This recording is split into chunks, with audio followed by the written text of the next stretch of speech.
Happy Tulip Tuesday. This is the day we share timely tips for the tulip bunch. Today, thinking about alternative corsages in a fast, easy way.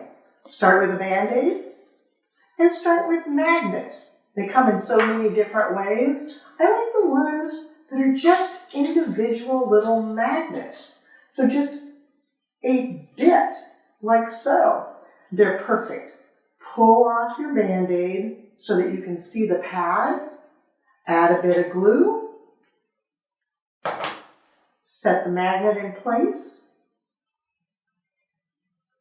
Go back and add a leaf with a bit of glue, so a silver dollar leaf. There's your base, ready to go. Set that aside. Then you need a flower, one more leaf, bit of glue, one more magnet, bit of glue, and your flower.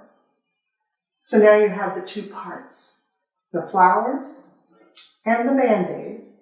Then all you need to do is Band-Aid it onto the skin.